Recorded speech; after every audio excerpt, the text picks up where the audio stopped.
Okay. What acting taught me about leadership and other insightful things from my experience in the playground of entertainment.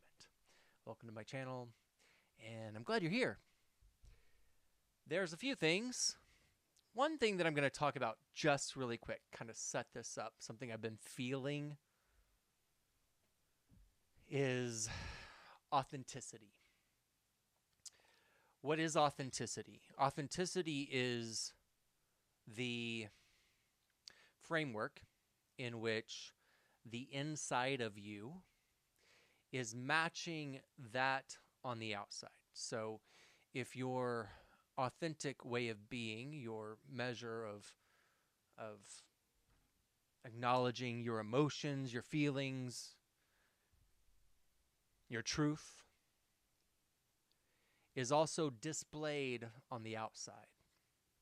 So in acting, we take on various roles. We take on the role of the bad guy, the antagonist, or the through line of the protagonist, the hero of our story, the motivations that are underneath the actions of these two opposing figures.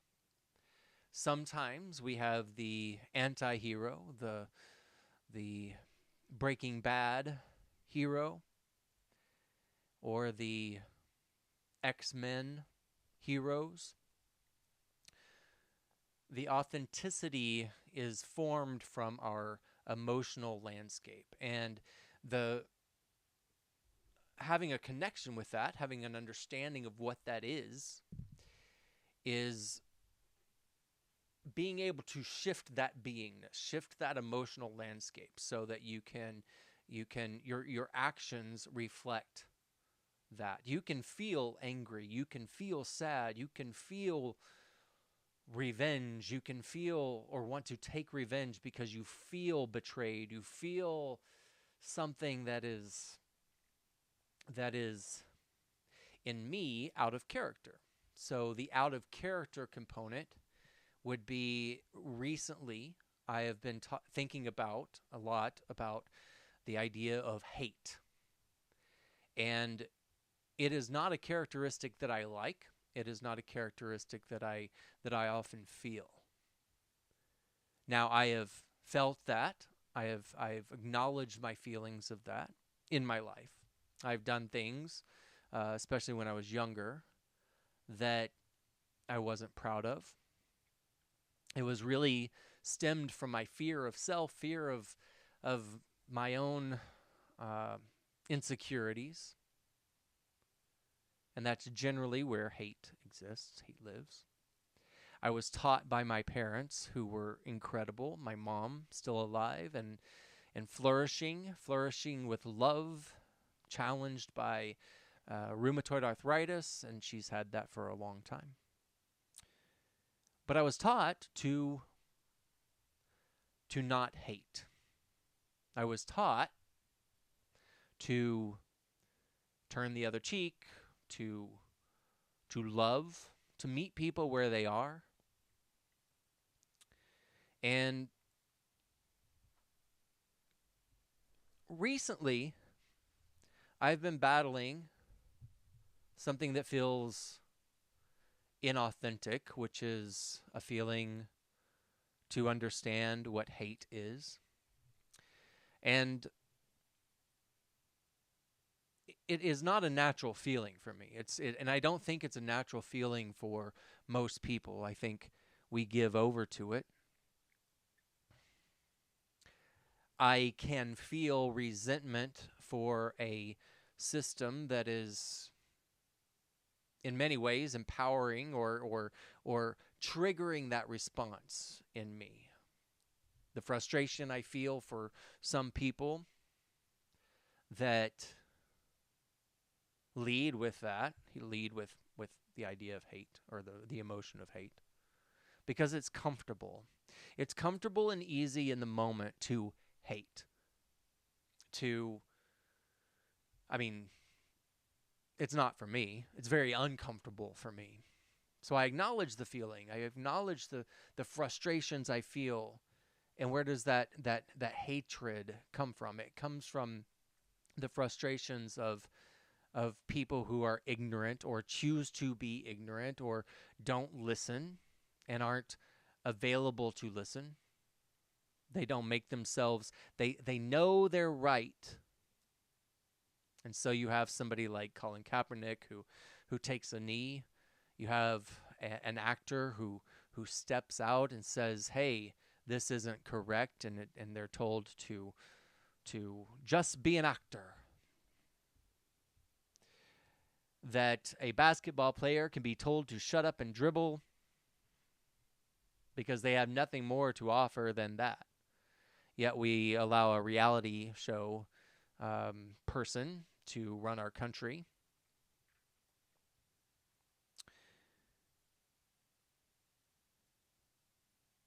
And that evokes in me, that triggers a response of frustration, of, you know,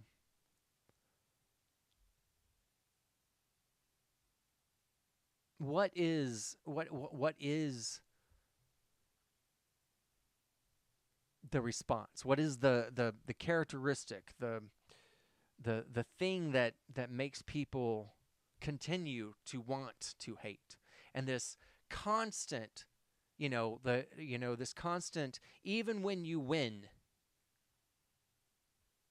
you still feel this need to to ire and to hold down and judge and berate and confiscate the freedoms of other people who simply want to live their life. And I know that hate is not a productive motivator.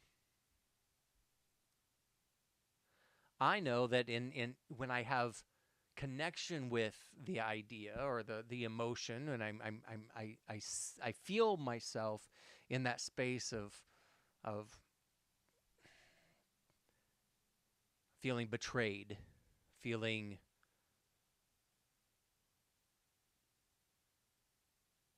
something that is holy and authentic for me. I choose to shift. I choose to meet people where they are. I see something that strikes a chord in me that makes me, that triggers a response of feeling angry. So what do? I acknowledge it. I see where it's living inside of me, and I'm like, what is it that, what is the given circumstance that generates, that creates, that triggers a response feeling of hate? Well, I have a low threshold for narcissism. I have a low threshold for like hurting other people. I have a low threshold for people who don't listen to a belief system that's in opposition to theirs. I have a low threshold for people. This is probably the most, which is a low threshold for people who just don't want to acknowledge that they were wrong, or that what they believe in or what their actions are, you know, their actions aren't working. Their belief system isn't working. That they're incapable of taking inventory and going, hey, maybe this person that I've been told for so long is not a threat. All right. So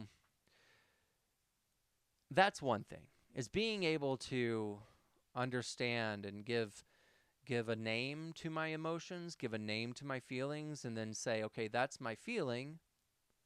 How can I shift it? And why am I triggered by that certain circumstance that makes me feel a certain way, or it triggers a response in me? So that given circumstance, that person, that environmental circumstance, that situation can make me feel a certain way, and I go, okay, I'm going to shift. I'm going to choose gratitude. I'm going to choose to meet them where they are. They don't have all the information. They're coming at me with their own insecurities, or they're going at the circumstance, the situation with their own insecurities. And so they're built to be in this linear, this typical, this platform of I just need to be told what to do.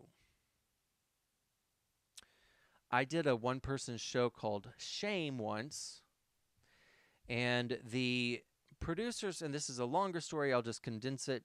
The producers of that show said to me that they stopped acting at a certain point because they knew that and I love doing the show, and I have respect for the producers, absolutely, and this was a long time ago. So they told me that they stopped because the actor's job was to more or less be a puppet. That they were told what to do, and they basically, you lift your arm here, you lift your arm there, you do this, you do that. And I said to them, I said, well, would you tell Meryl Streep that? Will you tell Daniel Day-Lewis that? Will you tell Jack Nicholson that? Will you tell Denzel Washington that? Will you tell these people that that's their job? They're just supposed to be told what to do. And they said, well, no, I mean, they're that person. They're Meryl Streep. And I said, if I don't think that I could or was capable of, especially at this point in my career, be in a space where I could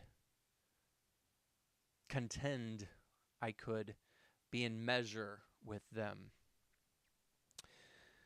then, or get the experience to where I would be in that position, then I said, I don't really have any reason to be doing this job. And that wasn't coming from a place of ego. That wasn't coming from a place of anything, but in that I have something to contribute. And that the composition of a play, of a film, of a television show, the composition is made up of the moving parts of all of these things. And that when I go into a role, I'm talking to the director, they're giving me their ideas, they're giving me how they see the character. I'm talking to the writer, how they see the character. I'm doing my due diligence, my research, and when I show up on set as an actor, I am there to serve the purpose of the greater production. I'm there to be a part of making the big vision possible. So everything I do is in contribution to that. And a thing must feel real for the actor. A thing must feel real and be real. And we live under the imaginary circumstances. We live truthfully in there. And so what is possible through imagination must be felt beforehand. It must be lived through. It must be believed. It must be a part of our daily. So we shift our emotional landscape to gratitude, to love, to contributing. And when the insecurity becomes the obstacle, the insecurity of leadership, the threat by which a person may feel entitled to control, then it stops the movement forward, stops the productivity moving forward. So I go into every project with every intention of being a contributing factor. I go in and I listen and I ask questions. I observe. And so if I have an idea of something, or if I have a preconceived notion of what is, then I ask the question, I step back, and I listen. And then a person enrolls me in their idea. So if I have been told that this is a certain thing, if a group of people are a threat to my existence, but I don't know any of them, I've just been told. Or if I have an idea of what a thing is, or I need to be right about it, then I've limited myself to the possibility of something new. And so that's number 2. That being open to possibility, to feeling what works, that you can't contrive someone into being something that they're not. The inauthenticity is acting in a way that is not true to your inner self.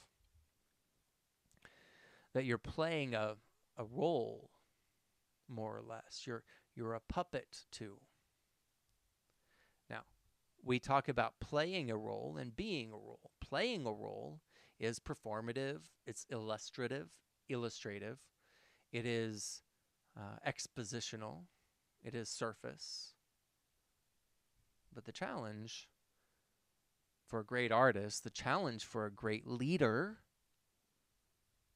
the challenge for authentic experiences is to be connected to a truth inside of you. How do you connect to a truth inside of you? The invisible work, and this will be number 3, the invisible work is research, talking to the director and producer, talking to people who have had the lived experience of a thing that may be different than mine.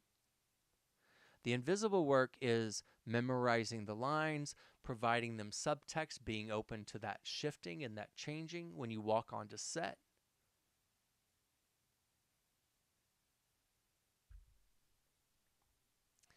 The invisible work is doing so much rabbit hole stuff. Where does my character come from? What's their educational background? What is their religious background? What is their financial situation? Who were their parents? What were the relationship with their parents? What was the geographical location? What was the time? What is the current time? What is the current geographical location? All of these factors make up the character's lived experience.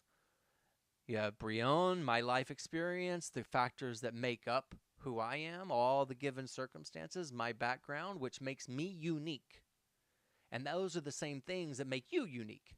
Your background, where you were born, your education, your religion affiliation, that or not, your financial situation, your sexuality, all of these things are what makes you unique. The similar things, the things that make us all connected, is that we all want the physiological needs, the food, water, shelter. We all need education. We all crave, want to maintain relationships, a feeling of beingness and connectedness, feeling like we matter, so we extend up the pyramid to self-actualization or I should say self-esteem and prestige. Like we all want this feeling of being able to contribute and matter. We all want to matter in one way or another, to our kids, to our family, to our environments, our schools. Whatever contribution you're making, you want that to matter. You want it to be effective in a way that is virtuous, not oppressing someone, not demanding that your way is the only way. That just because someone exists doesn't mean that means that they're a threat to you. Just because of the color of their skin or their sexual preferences or how they dress or where they're from. Those aren't factors in which you hate a person. The factors in which, well, that leads us to the word hate again. Does hate, is it a motivating source? I mean, obviously it is, because I think that there is leadership currently in our country that is motivated by that. Rage, revenge, loathing, self-loathing, shame, all the things on the emotional scale that's like the low vibration stuff. So when we acknowledge that we're in that space, those lower vibrational experiences, we choose to go to joy. So when I would work on a project, and what I teach actors too, when they work on a project that is highly is very intense, that the character lives quite predominantly in a low vibrational state, what you must do is at night or after your day of shooting, before you go to sleep or before you get rest, you must bring yourself up to a state of joy, and to do that, you dance, you sing, you surround yourself with people, or you go to a quiet space and you rejuvenate, you gain your composure, you spend some time in gratitude so that you can lift yourself from that emotional state. Yes, there are actors who spend the entire shooting process inside of this method acting process, which there's different levels and different differentiations and qualifications for what we call a method acting process. But what I must do, I know myself, what I must do is bring myself from that state into a state of gratitude and joy. So that's another thing that I learned through the actor's process that provides us with leadership skills. Listening is another one. We must listen. We must be relaxed. And this is a big one. That we must be relaxed in the process of listening so that we can be affected. And I think I'm going to end on this one because I think this is probably the most important. All of those other things are building up to, in order for me to understand my emotional experiences and give a name, give a label, give an understanding to what I'm feeling inside, I must be in a state of relaxed. And in order to receive knowledge, in order to receive information from someone else, I must be in a state of being open. I must be in a state of being curious. To lead with the idea that I don't know everything. As an actor going into a project, I'm there to serve and contribute. But I also know, and I also know that being a contribution requires me to listen. So if I'm given information, if another character, another actor is giving me information, I must be relaxed to listen, to hear what they're saying, to observe their body language. Their body language is information, as strong as words, usually stronger. That a person's physical behavior is the implication to truth, or is the resonance of truth. It is the beacon of truth that is in our eyes. So when you have a close-up shot, your inner monologue, the things that you think, must be true.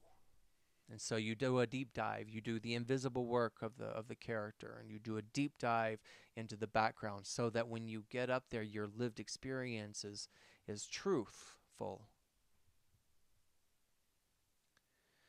And so listening to other people who have a different lived experience than you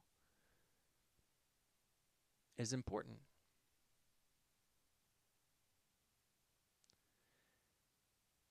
going into a preconceived idea of who that person is based on what you've been told about them as a group of people.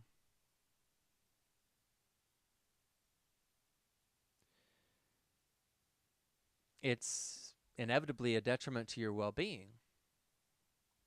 So you go in and you listen and you embrace.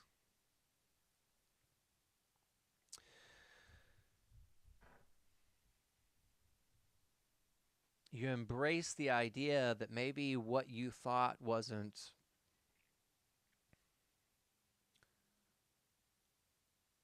necessarily reality. Maybe where I come from, I'm in a bubble, or I've been told a certain thing, or I believe in a certain way in a certain thing that may or may not be a truth. And then I ask questions. Go back to the invisible work. What is it that I feel? What is it that I live by? What are my beliefs? And do I need to be right about it? To what degree and to which I need to be right about it? What is the degree in which I need to be right? To the detriment of my emotional well-being, to the detriment of others, to the detriment of progress? Do I act from a state of low vibrations? Are my motivations that of greed, jealousy, ignorance, sloth, hate, those 7 deadly sins? Or am I motivated from love, romance, knowledge, justice, compassion, empathy? I mean, that's the question, isn't it? So those are some things that I've learned. So leave a comment below. What have you learned in the world of, if you're an actor, if you're a creative, or if you're in a leadership position? What are some of the things that you've learned? What were some of the things that you moved out of? Have you gone into things with the knowingness of needing or that you were going to be right? Were you motivated by fear of fucking up, or fear of forgetting a line, or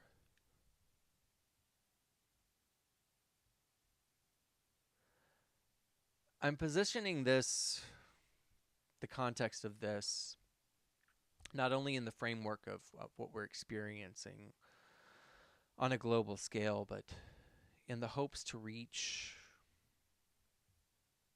those who are creative or want to be creative. Well, we're all creative. Those who feel blocked or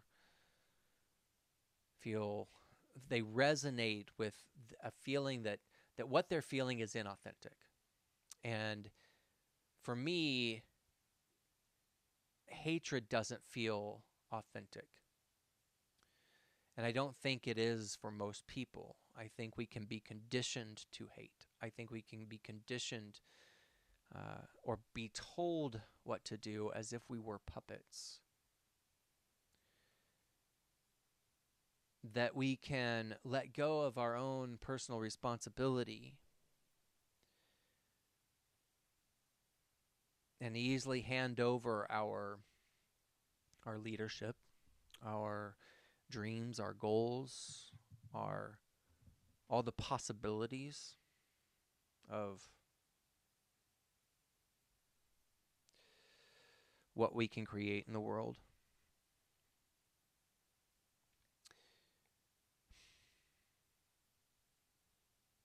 And in the moment, in the present, in the now, that might feel like the easy thing to do. Or you've been told through religion, through your work, through politics, or through family, that this is the way it is. That that you you are only this much, or you are only worth this, or that you must be a puppet in the show, that you got to be you got to be told what to do, and then you trust that. You trust that being told what to do, and that your opinion of it doesn't matter, your contribution of it doesn't matter, your ideas don't matter, and that you know deep down that that feeling of spite, or that feeling of hatred, you know it doesn't feel right within you. You know it's not authentic. You know it's governed by your environment, or something that happened when you were young.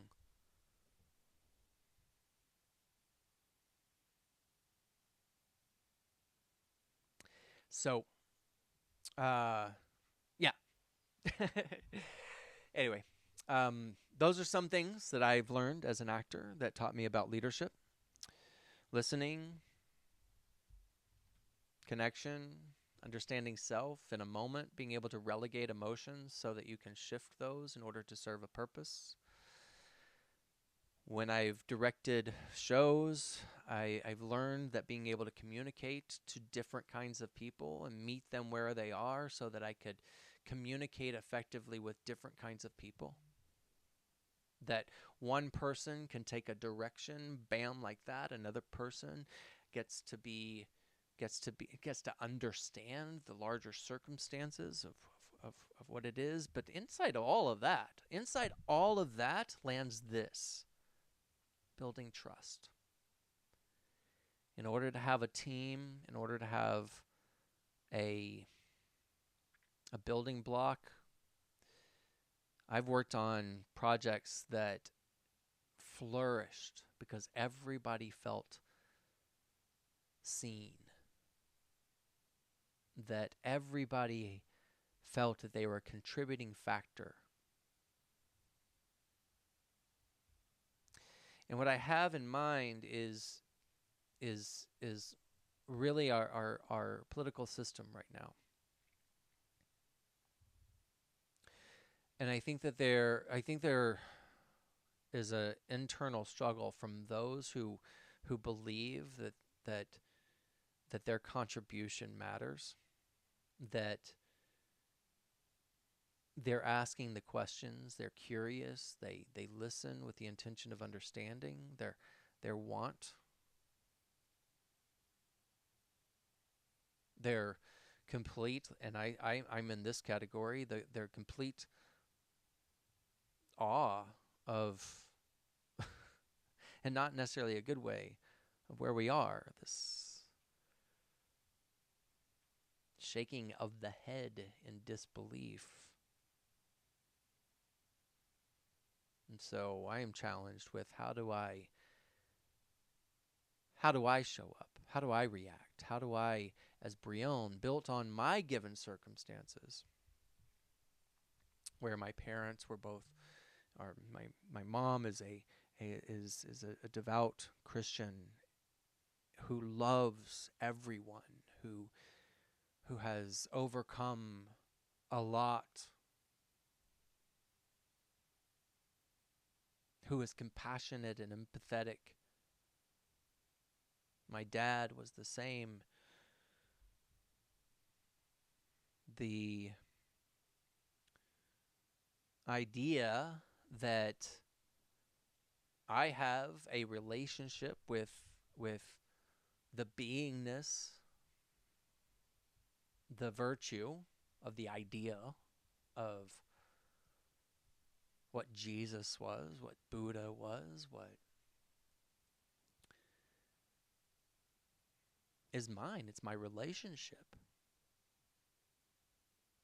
And it's not It's not an invisible thing in the sky. It's something within me. It's something that is beautiful. And I feel closest to that when I'm in a role or on stage or speaking or connected with people. I'm hosting a buffet brunch. You know, I've got all my friends. They're coming in and out of the door, and everybody's celebrating and loving and joyful. And I feel very close to what I imagine God to be in that.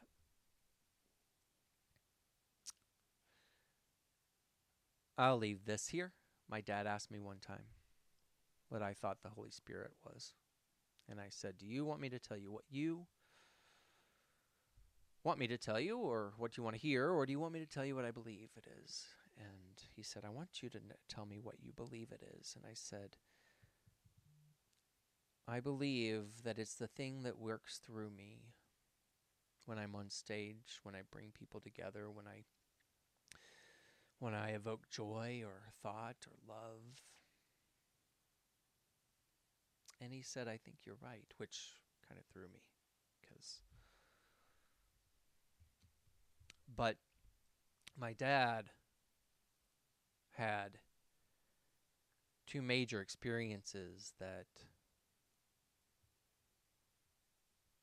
provided him a deeper understanding of compassion and empathy and love.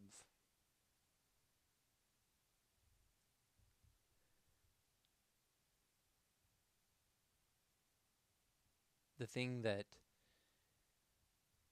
when I create those things, and this is for all of you who are like, I really want to make something happen. I really want to write this play. I really want to produce this thing, or I want to become a public speaker, or I want to be a scientist, or I want to create a community in my neighborhood where we do something. We knit, we paint, we do something, we go fishing, whatever it is.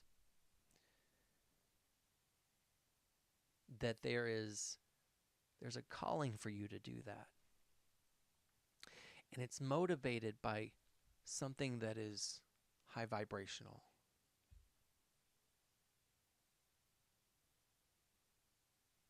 So when I think about when I feel what I think is probably hate, and it feels inauthentic, like when I'm in a space where I just don't feel like whatever given circumstances is triggering a response in me that I don't like, I usually move myself out of it, or I shift certainly how I relate to it, but then I move myself out of it, because whatever that given circumstance is triggers an inauthentic response in me, which can be rage, which can be hate, which can be sadness, which can be jealousy, which can be all of those low vibrational things.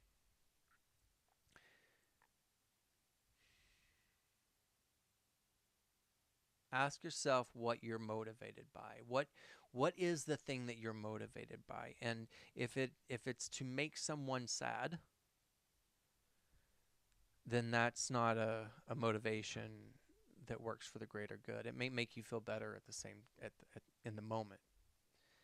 Or is it motivated by, I need to be right about this, which is pride? Is it motivated by, am I doing something to get back at someone? Revenge? Do I need to do this to prove to them that I can do it? Am I doing this to prove to all of them, whoever they are, which you get to identify, that I can do it? Or are you proving it to yourself because you want to accomplish it, because you know it's something that has integrity inside of you? You know that it can bring joy to people's lives. Is that the reason why you're doing it? And those are questions to ask. So those are some things that have